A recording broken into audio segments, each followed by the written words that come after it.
excuse me for the pun, but I was so excited, or not fun, but appropriate.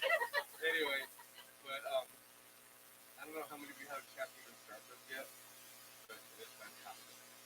It is just so much fun.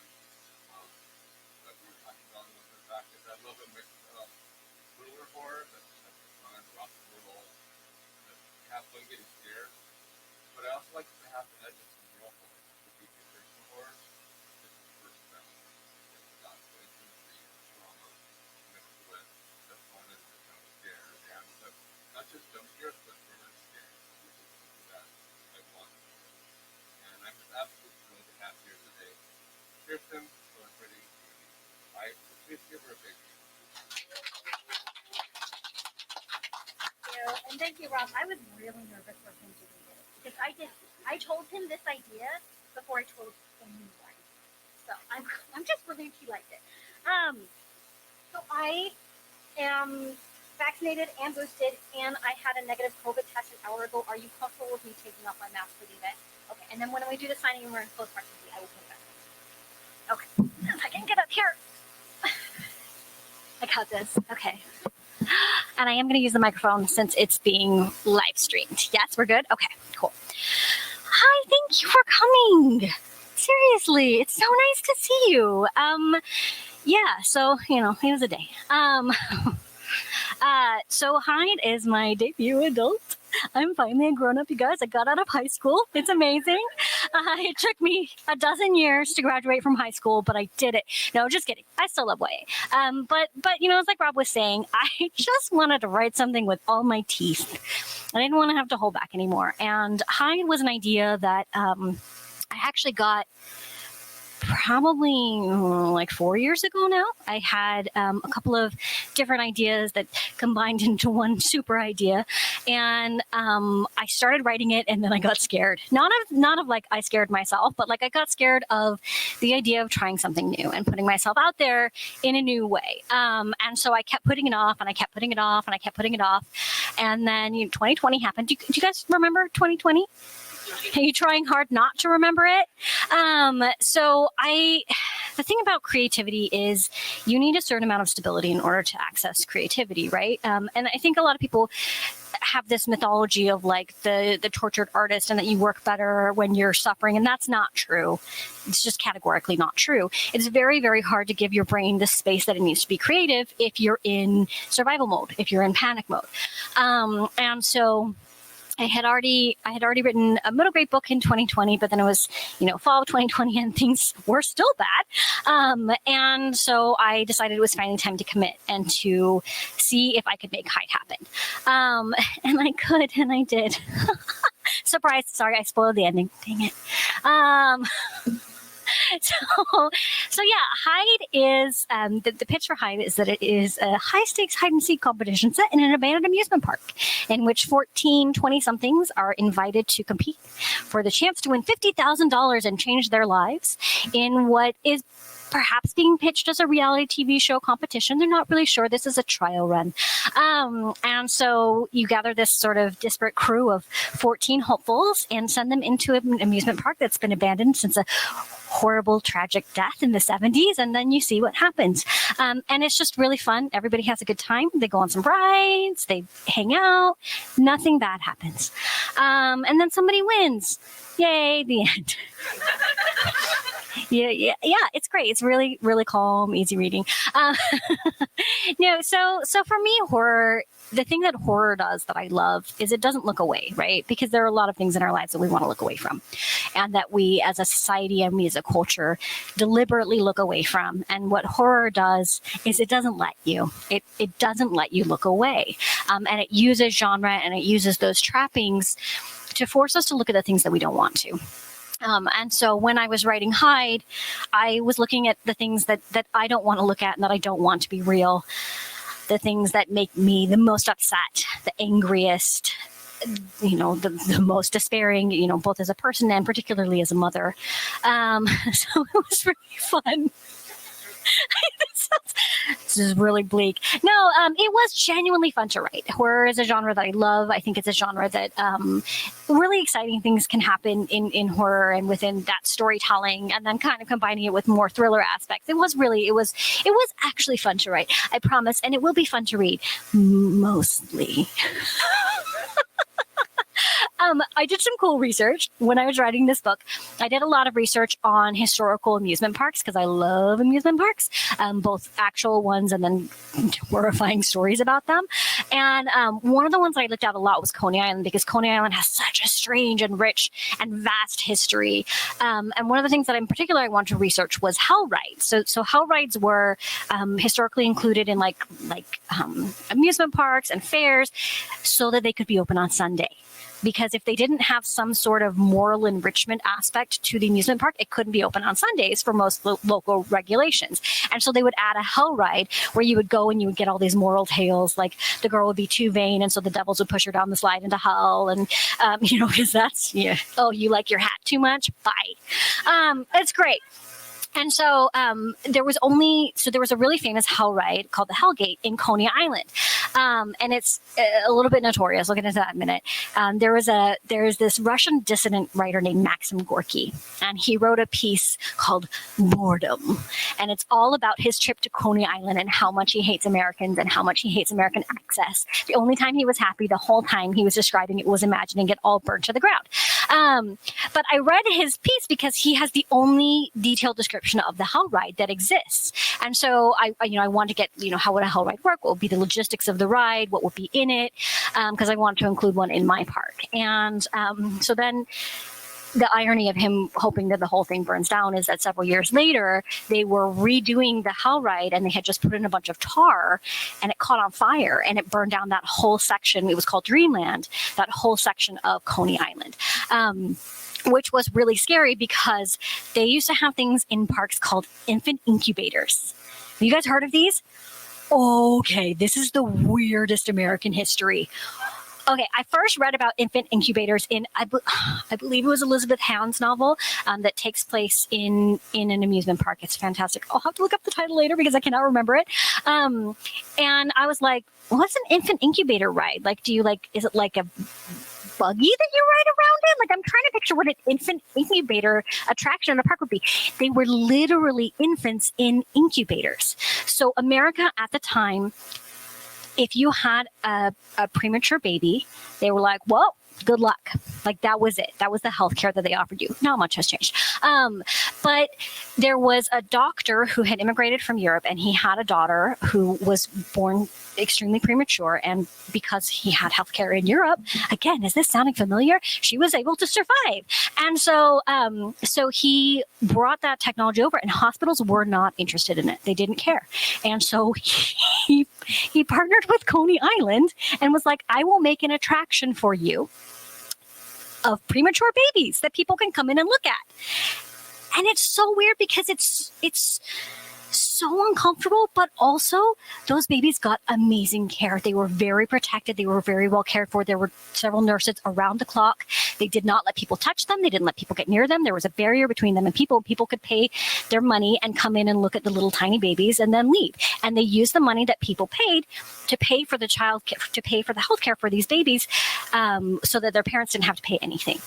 And he saved an entire generation of premature infants. Like, there's, and obviously there are some ethical questions with that, where you are, putting medically fragile babies on display. But at the same time, he cared when no one else did. And because of his work and because of his research, he was able to shift the attitudes about premature baby and NICU care in the United States and get those things put into hospitals eventually. So super weird. Can you imagine, like, your day at Disneyland? You're like, now I'm going to go see the tiny babies. Like, it's so weird.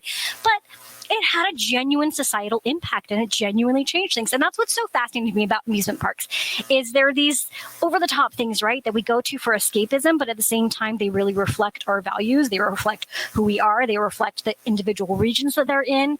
And I just find them so fascinating. And I really love photos of them when they're gone. Like, I only have one Pinterest board, just one, and all it is photos of abandoned amusement parks. They're so pretty. I won't tell you all the stories of horrible ways that people have died in amusement parks, but I know them. Just FYI. So yeah, when I was, 2020, I wanted to escape, so I built a terrifying amusement park that people go into and don't come out of, and I was like, this is where I want to spend my time. But yeah, guys, I don't know how to talk about this one yet. So height is also really personal in that I've seen a few reviews online, and every once in a while someone would be like, I don't know, this kind of felt political, and I was like, kind of. It should have felt really political. Like, I was not subtle. If you're reading and you're thinking, gosh, I wonder if she's referencing this. Yes, I am. I absolutely am. But it's nice to get to write for adults and not have to skirt around issues and just say, you know what, this is how things are, and they're terrible. So my main character, Mac, I love, and I was like, who will readers really relate to? I'm going to write somebody totally isolated and withdrawn. But again, 2020. So now we're all like, I get it. Another thing that I did in this book, sometimes I like to play a game where I'm like, how difficult can I make my own life in ways that no one is asking for and no one expects of me and probably no one even wants? And I'm like, I know 14 main characters. Also, 2 of them are going to have the same name. I was like, you know what would be funny? Is giving 2 characters the same name. I wonder if I could do that and have it matter to the plot and also always make it clear which one you're looking at and which one's head you're in. So halfway through the book, I was like, I'm an idiot. But, I did it. You have Ava and you have also Ava. In the book, 2 of my favorite characters, Ava and Ava. That came from one time I was on a playground with one of my kids, and this woman... Guys, moms are terrible. This woman was like talking to her friends, and she was like, can you believe they named their daughter Olivia when they knew my daughter's name was Olivia?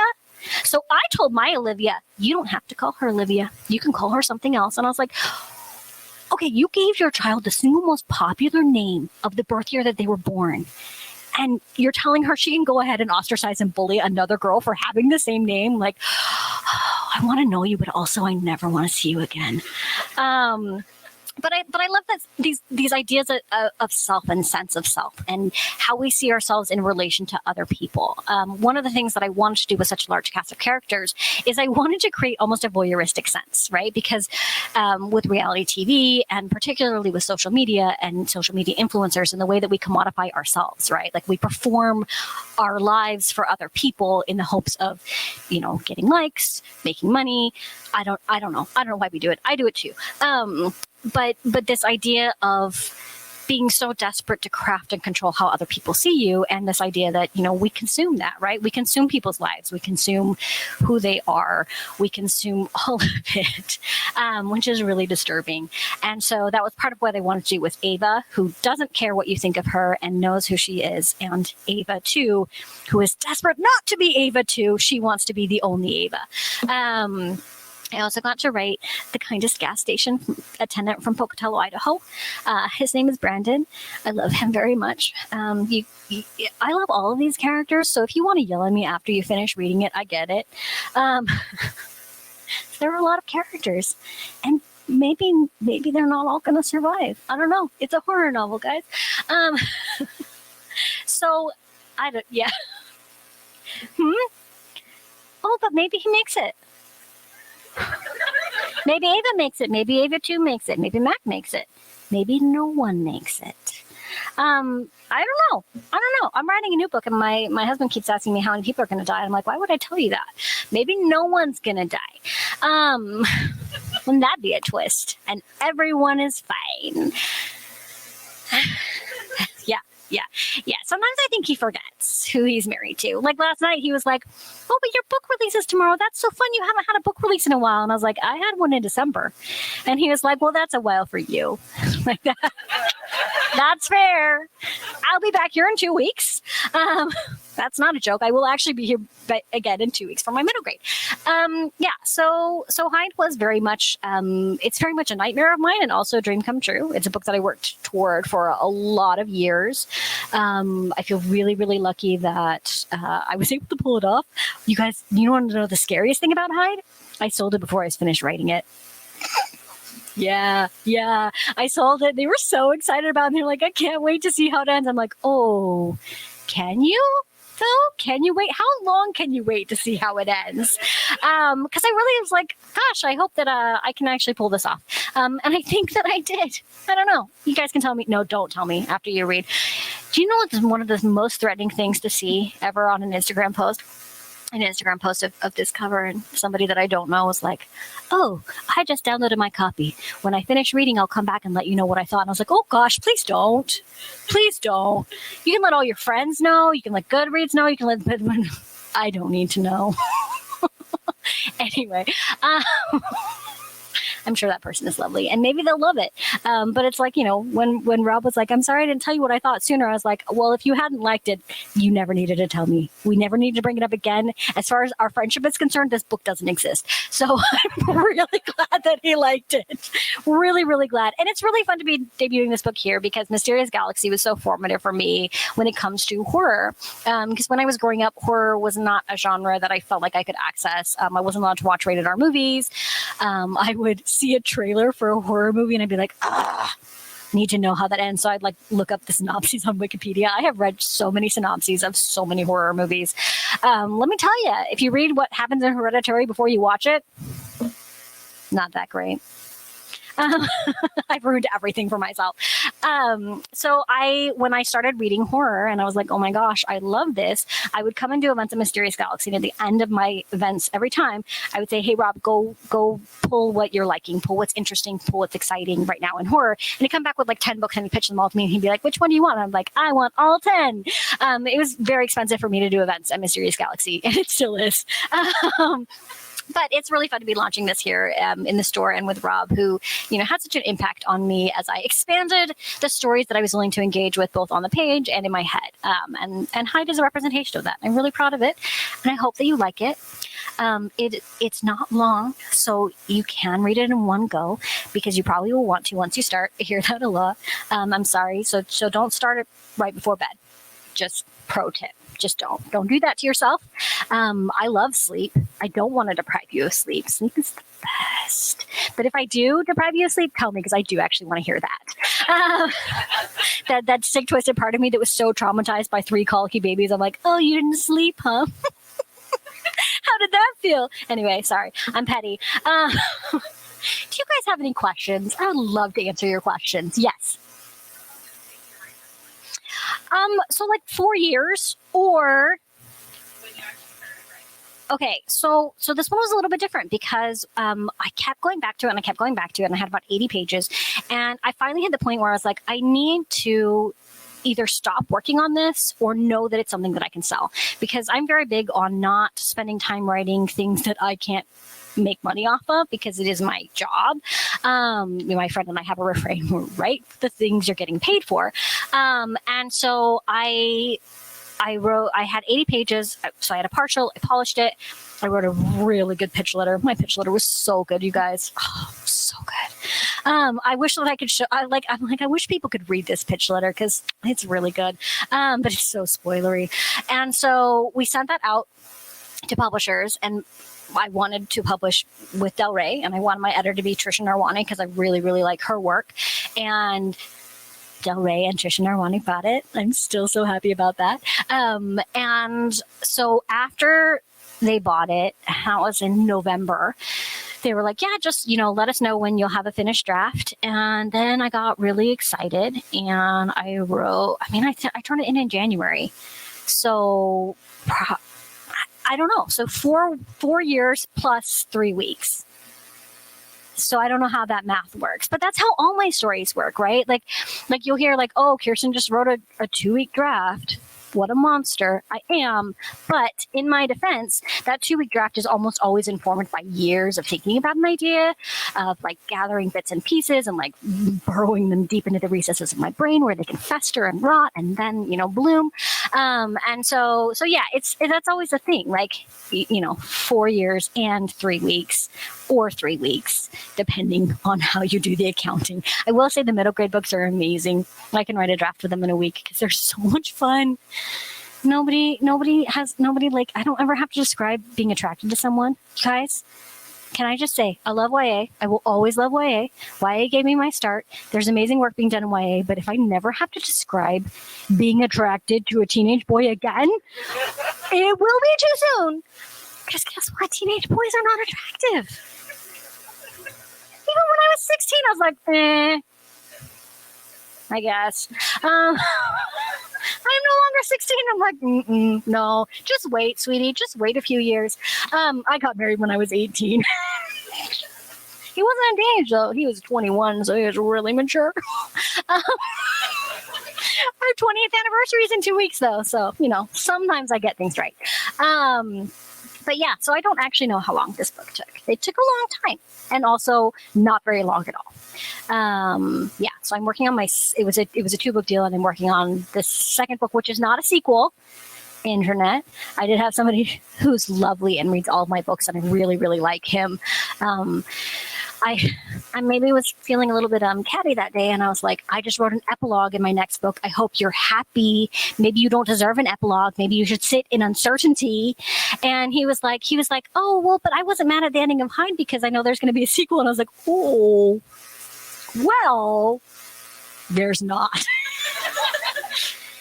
That's it. That's the story. Book 2 is a totally different book. And I don't remember where I was going with that. I wrote a draft in 2 weeks, and then I edited it, and then I turned it in. And my editor was like, there's so much good here. And also, wow, there's a lot that's not. And I was like, that's why I wanted to go with you. I love it. I love every part of writing. I love drafting. I love like chasing a story from start to finish. And I also love revising, because revising is where you get from what you were able to put down the first time to what it always was in your head. So yeah, and I think I did that with Hyde. Like, I'm so genuinely proud of this book. It is like whittled down to the bone. It's very fast. It's very spare, I guess. Also, there are no chapters. Audiobook readers are like, what? This chapter is 5 hours long? Yep. Because the game takes place over 7 days, and so that's how I broke it down. Day 1, day 2, day 3, day 4. Maybe they make it to day 5. I don't know. You'll see. And so, yeah, like, I did a lot of fun things with this book that people are like, why did you do that? I'm like, because I could. Because I could. I know. It was like, I'm just going to do whatever I want because I don't know if anybody's ever going to buy it. And then they did. And now you have it. Any other questions? Yes. Yes. Read a lot and read widely. My favorite thing to do, and by favorite, I mean, it drives me up the wall, is to go on Twitter and say, hey, I love horror. I read a lot of it.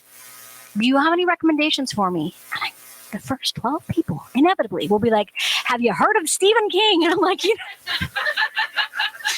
sweetie, I just said I love horror and I read a lot of it. Do you really think I haven't heard of Stephen King? Like, you don't even have to like horror and you've heard of Stephen King. So they're like, oh, Carrie's great. I'm like, yeah, but I am aware of Carrie. Like, what am I not aware of? Anyway, so yeah, read widely, talk to Rob. There's a lot of really exciting things that are happening, but also don't just read horror, read thrillers, read fantasy, because there are a lot of things that you can pull, obviously, from other genres and apply them to horror. So yeah, also, watch the movies or read the summaries on Wikipedia. Don't do that. Don't do that. That's never fun. Unless the movie's really bad, and then you're like, oh, I'm really glad I didn't see that.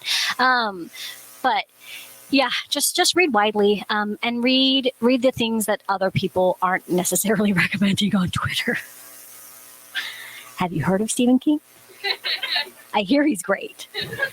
Twitter tells me I should be reading Stephen King if I like horror. So I'm going to try it. One of these days I'll get around to him. Just nice guy working out of Maine. I think he's been writing for a few years, but just a few. So one of these days I will get around to Stephen. Yes.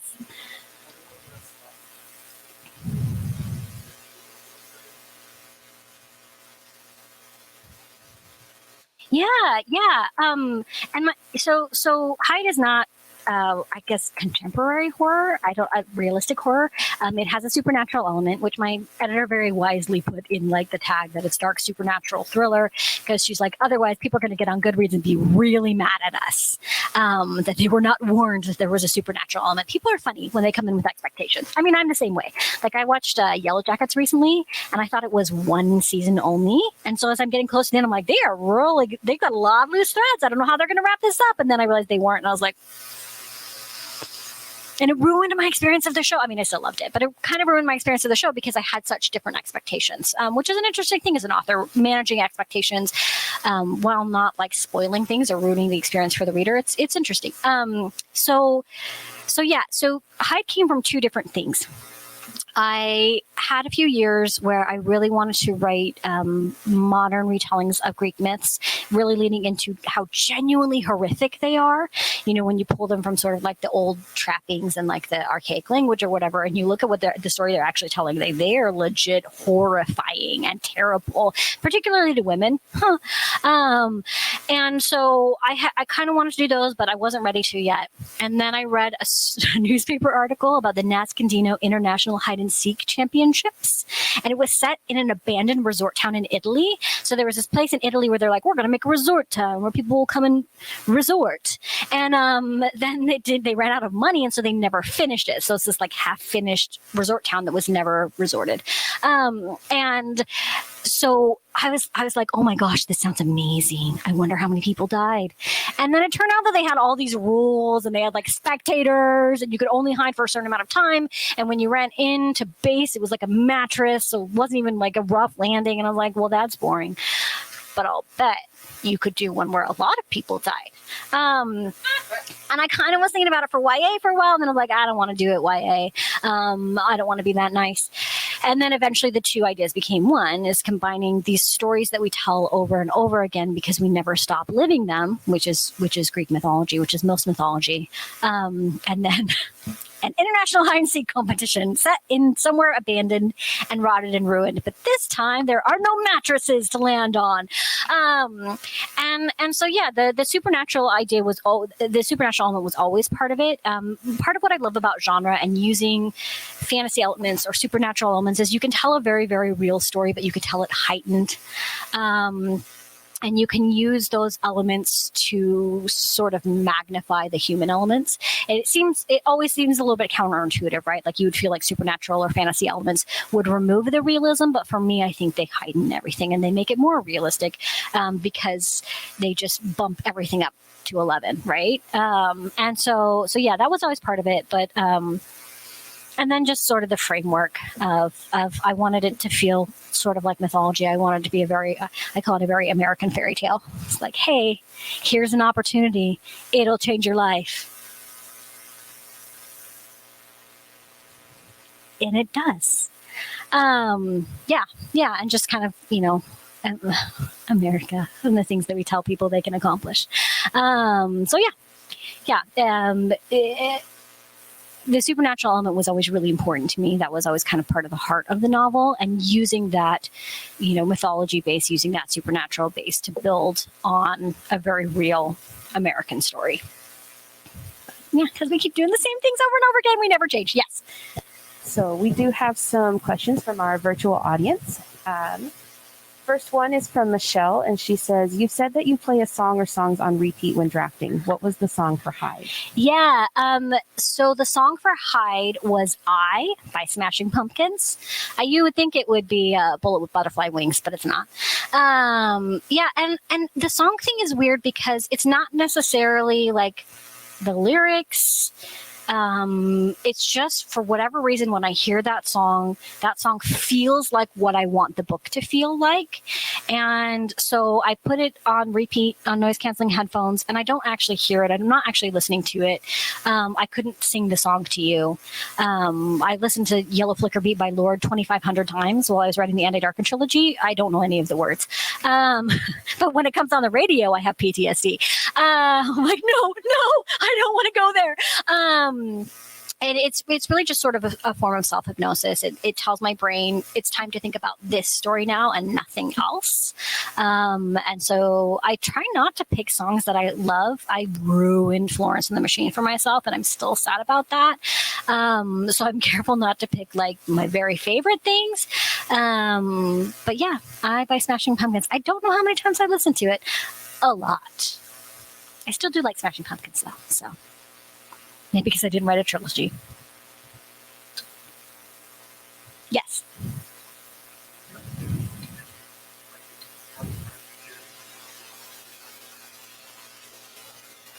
Yeah, when I was a kid, all amusement park rides scared me. I was a very, very timid, very anxious kid, which actually my next series, the Sinister Summer series, is middle grade, and Alexander in that series is very much me. He's at a water park, and he's like, I don't like the angle of that slide. I don't like the idea of being in a tube. How closely are the lifeguards watching? I don't like I'm like, yeah, that was me. Yeah, they all scared me. Roller coasters scared me. Rides that went high scared me. Haunted house rides. No. Everything scared me. And so I think that sense of like that tension of when you're afraid of things and other people are doing them for fun. And so then you also have that sort of like shame and that embarrassment of being scared of something that's for fun. I tried to work that in. I tried to work in that sense of, I feel like we have created such safe environments for ourselves that a lot of people have lost the sense of this is actually dangerous and I could die doing this, which is why whenever we go hiking, my kids are like, Mom, I'm fine. I'm like, you stay away from that edge. Farther back. And they're so annoyed with me, but I'm like, no, you don't understand. Like, this is not safe. It's not safe. Maybe I am a little bit paranoid, like a little bit. But at the same time, like it's not safe. And what I love about abandoned amusement parks is all of those appearances and structures of safety are taken away. So I do have several fun scenes of like, there's a guy who decides to hide up on a roller coaster and he climbs to the top and he gets up there and he's like, oh, I could actually die. And doesn't think about it till he's up there, like that moment of like, oh no, this was a really bad idea. But then he's also like, but $50,000. And so he keeps going with it. And the idea that we ignore things when they're wrong. And we keep going, even though we have that sense inside of us that says something is wrong here. That was something also that I really sort of leaned into because I think we do that a lot as people and as a society is we ignore these sort of flashing warning lights or this undertone of dread because no one else around us is raising the alarm. And so we get embarrassed. Like we feel like, oh, if I'm worried about this or if I don't do this, then I'll be embarrassed. Maybe that's just me. I do like roller coasters now. Well, no, because now I'm old and my neck hurts. So I just have to write about them. Yeah. So it's fun. It's fun getting to be a grown up because I was scared of everything. I was scared of scary movies. I really loved R.L. Stein. When I was in elementary school, and like Goosebumps were fine, but I wanted to read Fear Street, but they were too scary for me. So I would have my older sister read them first and then tell me the entire plot. And after I knew the plot, then I felt brave enough to read them. So yeah, I guess my Wikipedia days are still, they've always been there. It just went from Wicked Sisteropedia to Wikipedia. But yeah, it's fun. It's fun as you grow, and as a writer, you can kind of claim these things that were always scary, but now they belong to you, which is exciting. Yeah, it is interesting writing scary books because I feel like when you're writing like. So I've talked about this with my friend Stephanie Perkins, who writes romance, but she also writes horror. When you're writing like a swoony scene or a flirty scene, you can kind of feel that, right? Like you can give yourself that butterflies in the stomach feeling, but it's hard when you're writing scary because you see all the moving pieces and you know everything that's come before and everything that's coming after. So it's actually hard to gauge whether or not something you're writing is scary. So I will often have people ask me how scary the book is, and I'm like, I genuinely don't know. I feel like it's not that bad. Like I feel like it's accessible if you are not necessarily a big horror reader. It does read more like a thriller, so it is accessible. But at the same time, like I once really traumatized somebody with a book recommendation. They were like, "Oh, I like horror. Recommend something." I was like, "Oh, Joe Hill's Heart-Shaped Box is wonderful." And then he came back 2 weeks later. He's like, "That was a lot." And I was like, oh, I'm so sorry. Because like I think horror is fun and I enjoy it. Reading it doesn't scare me. The book that I found the scariest that I've ever tried to read is a book called What Else Forgot. And it's a book about a woman who has a husband and 2 kids and falls and hits her head and loses the last 10 years and doesn't remember any of that and doesn't remember her kids' lives. And it was so genuinely horrifying to contemplate as a person who doesn't store memories well that I was like, this is not funny. This is not fun. It was supposed to be a rom-com. And I was like, this is the scariest, most disturbing thing I've ever read. I had to put it down. I could not read it. But, heart-shaped box. Awesome. Any other questions? Yes. Another virtual one. This one's from Dustin. He says, "Hi, Kiersten. Finished the book today and I'm shook.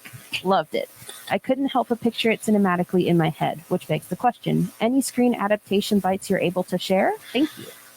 Thank you so much. That is really nice to hear. That makes me happy when people can see it cinematically, because one of the things that I struggle with the most as a writer is description. I don't want to do it.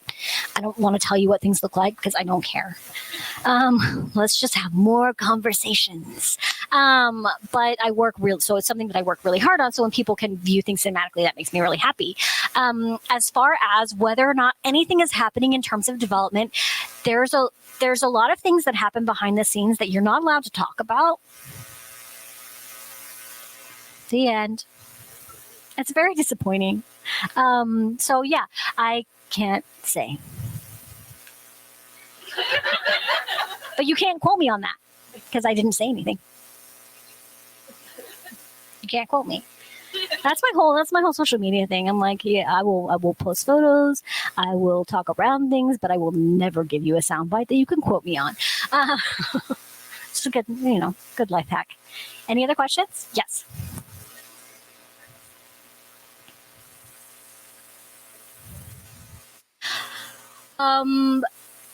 Overthinking things. That's actually part of why I delayed so long, is I sent it at a very early stage to someone that I should not have sent it to because they don't like reading that genre. And so they were like, oh, I thought it was going to be more like this.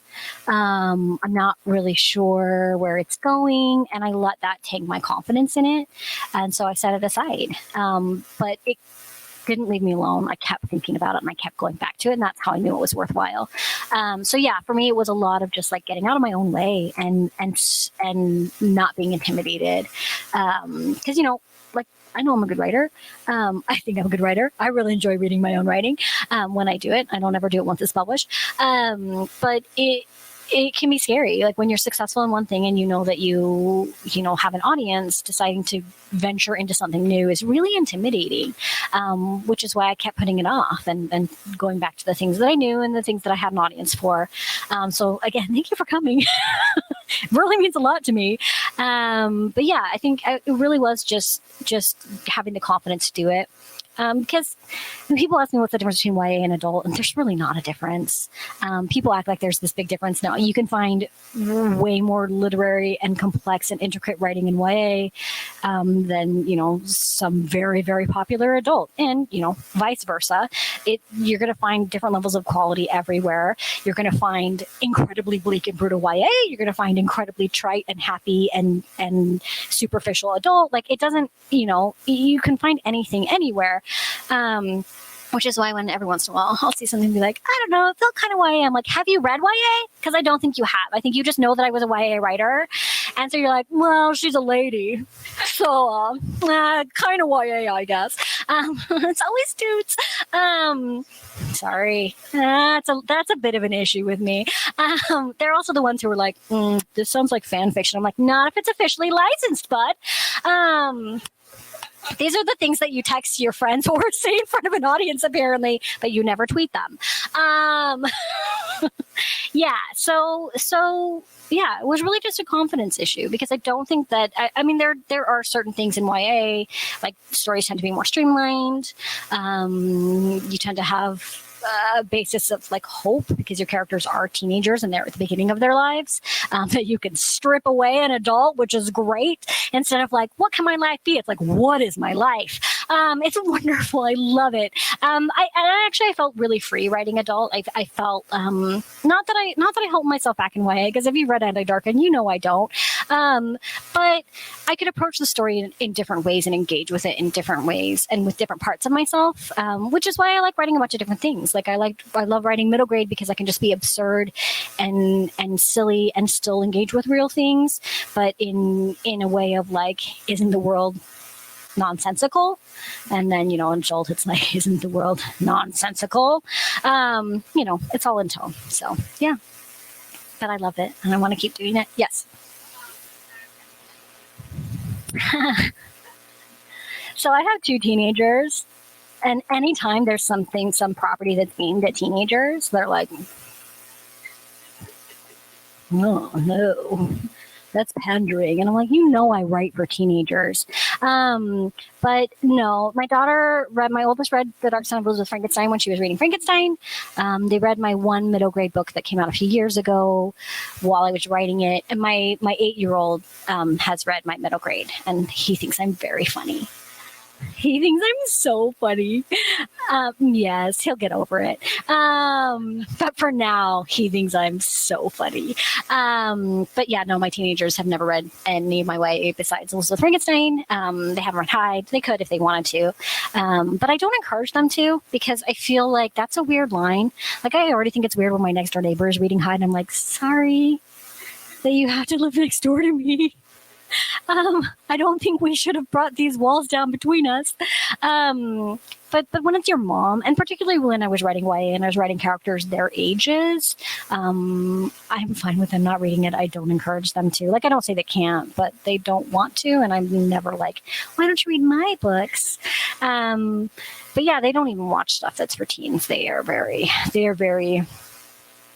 I don't even know how to capture or contain what my children are. They're delightful. And I'm not being sarcastic. They are genuinely delightful. But yeah, they don't like teen content, which is funny for them. That was my job for a really long time to make it. My own teens were like, yeah, bring them home books. I'm like, I think you'll like this. And they're like, I'm like, cool. Thanks. Bye. Yeah. But it is fun having an 8-year-old who still thinks my teens think I'm funny, but maybe not in the ways that I want to be. Yeah. Any other questions? Yes. This question comes from Nick, and it says, that cover is so haunting. Tell us about it, please. Oh, yes. Okay, I love this cover. Do you know what this cover reminds me of? Scary Stories to Tell in the Dark. Yes, which, again, speaking of things I was afraid of when I was a child, there was one time in elementary school where our teacher was reading us those, and I had to go sit in the hall because I was too scared. And it was very embarrassing. But it's not the stories, it was the art. The stories were like, whatever, but that art was messed up. Fun story about my 8-year-old when he was 6 and starting to learn to read longer things, chapter books. That's what he read. That's what finally got him past, like, I can read level books. Scary Stories to Tell in the Dark. Yeah. He's so sweet. He really is. It's so funny. But yeah, so they were originally going to do a photographic cover. It didn't work out. I know they tried a whole bunch of different things, and then they just landed on this. It was an in-house designer. I'm going to read you his name because he should get credit. But yeah, it was all done in-house at Del Rey. The book design was done by Simon N. Sullivan, and I love it. I think my favorite thing about it, besides the fact that, my son keeps asking me, but what is the red part? And I'm like, I don't actually know. I mean, I can tell you what it is symbolically. Is I love that it's a book called Hide, about hide and seek, and you're supposed to not be found, and it is in your face yellow and bright red. And I think that was a really bold choice. I was expecting them to come back with something really dark and moody, and it is dark and moody, but it's also like, hello, hi, which I love. I was really delighted by it. I even painted my nails red, which I am fundamentally opposed to, except it just looks so good. Yeah, so it was just, I've really lucked out. I'm not a visual person. I never am helpful. They ask me, what are your ideas for the cover? And I'm like, you don't want to know. Actually, the only covers I've ever been helpful on are the Sinister Summer books, because I'm like, here are the comps. I want it to look like this. Here are some other things that I like. I want it to be Lemony Snicket and Edward Gorey and this one random fabric line called the Ghastly Grims. I don't know. But I was actually helpful on that one, sort of. Not really, but I picked the artist. This one I really had nothing to do with it. I think it's brilliant. So yeah, I've been really, really lucky through no fault of my own. Yeah, whenever I start working with a new publisher, the first time they ask me if I have cover ideas, and then they never ask me again. This was, and this was a surprising cover too. Like I was not expecting it when I got it in my inbox. I was like, oh, and it took me a minute to be like, and then once I adjusted to what it was, like I love it and I think it's brilliant. But I tend to have that with all my books because they never look like I think they're going to look, but I don't know how I think they're going to look, which is how they can't look like that because I have no idea what they're going to be. Yeah. Any other questions? Yes. This one's from Jenny. It says, how many different pieces are you working on at any given time? And other than music, what helps you compartmentalize each work? Oh, so I only actively work on one thing at a time, which is, I have so many books coming out, you guys. So I have 4 books this year and 5 books next year. One of them is a graphic novel adaptation of Hyde, though, which I'm super excited about. You guys want to hear the weirdest thing? So in Hyde, the main character, Mac, I described her. I never, ever, ever, ever pictured her as my daughter. My oldest is 17. She's 18 now. Oh, my gosh. And then when my husband and my sister-in-law read the book, they were like, were you trying to describe her? And I was like, no. And then the graphic novel artists, who are amazing, but they haven't been announced yet, so I don't know if I can say who they are. They just took the description from the book and they sent us the art and they drew my daughter. And I was like, oh, maybe I was describing her. But in my head, no. So where was that going? Oh, how many things am I working on at a time? So that one doesn't really count because I don't have to do very much for it. I just approve things, which is easy because the artists are brilliant. I'm like, this is amazing. It's like magic, except I know it's a tremendous amount of work on your behalf.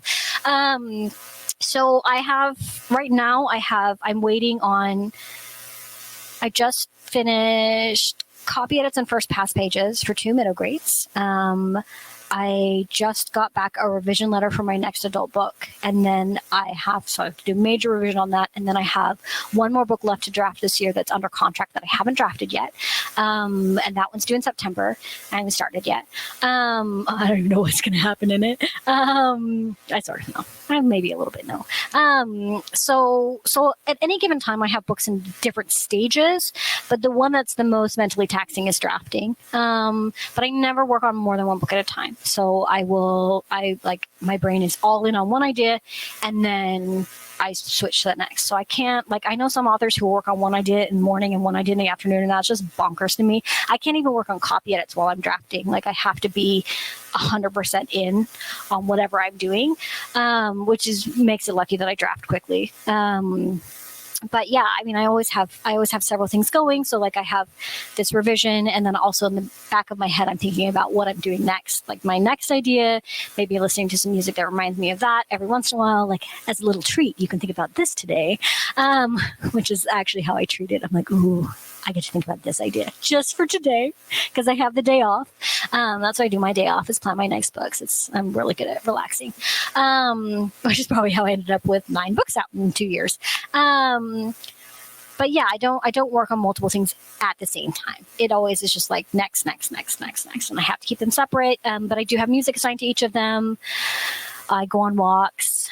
I'll if I know I have an idea coming up that is a certain type or tone, I will try to consume media that is maybe not the same thing, but conveys a similar tone or type of storytelling as I want to capture, which is why I watched Yellow Jackets. But it was great. I would watch it anyway. So that's kind of how I do it. It is a lot to juggle. It is a lot to keep track of. Sometimes my agent and I would specifically list out everything that I had going on, and then we'd be like, we shouldn't talk about it out loud because it sounds like too much. And it was, and it is, but I love it all. Genuinely. That's what's made it all possible is all the things that I have this year are dream come true projects. Hyde is a dream that I've had for several years. My middle grade series, I actually started out as a writer wanting to write middle grade, but I wasn't good enough yet because middle grade is the hardest to write out of YA, adult, and middle grade. And then Star Wars. I have Padawan coming out in July, which is the story of teenage Obi-Wan Kenobi. I flung myself at the Star Wars story group 3.5 years beforehand, and I was like, I'll do anything you want me to. And they're like, we'll be in touch, and then they weren't. And so I was like, okay, it's fine. They moved on.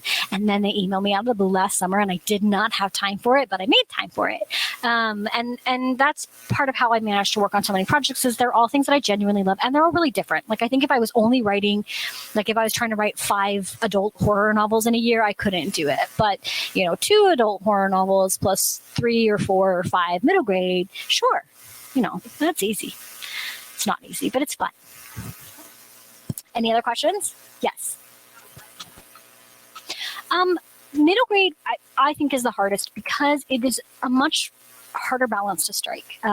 You have to write a story that is fun and engaging, but that is accessible to younger readers, while not like pandering, not writing down to them.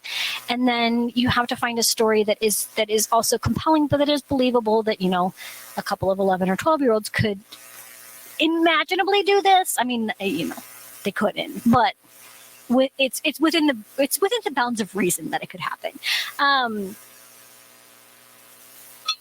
And the type of middle grade that I like is the very sort of like voicey, sort of over the top, absurd, not straightforward middle grade too. So I really had to sort of find my way into that. The first book that I ever finished writing was a middle grade, and it was terrible. But I was able to finish writing the book, and then I discovered YA, and I was like, oh, this is way easier, and it was, and it still is easier. But yeah, middle grade is just, it's hard to find a middle grade voice that works and a story to tell. Once I had that, they're really easy to write, but getting there was really hard. So yeah, once I figured it out, I can draft those books in a week, but it took me a lot of years to get to the point where I could do that. So yeah, and I love it so much, and I love them so much. Yeah, you guys, they're so cute. I keep getting covers because we're way far ahead on the series because they're coming out every 4 months, which is kind of bonkers, but whatever. And so I keep getting covers and I can't share them, but they're like, they're so cute. Anyway, I'm lucky. Yeah. Any other questions? Yes. Last question we have here is, was there a character that changed the most from original story idea to finished book? Yes. Yeah, I would say Ava too. Poor Ava too. She'd be so upset if she knew that was her name. I'm sorry, Ava too. Initially, she was not going to be a very big part of the plot, but I find that happens a lot where I'll write a character and I'll be like, they're this cliche, but then, you can't write a character without compassion for them because you are inhabiting them and you're writing them. And once I started writing her, I had so much compassion for her and I really understood her. And it really changed her character arc and the way that she engages with the other characters. I genuinely love her. Ava 2. I'm so sorry that you're known as Ava 2. I'm not going to apologize for anything else because no spoilers. But yeah, Ava 2's arc changed the most, I think, and she became a bigger character than I thought that she was going to. Just because, when I started writing her, I was like, oh, I know who she is, and I understand who she is, and I understand why she is the way that she is, and I have compassion for her. That was actually one of my favorite things that a friend said about this book, is he said, it's horror and it's horrifying, but it also is deeply kind. And I hope that comes through, that like I love these characters, I have compassion for them, even the ones that maybe at first glance are like, yeah, they're not a great person, like they're still people. Nobody deserves to be in this book. No one deserves that.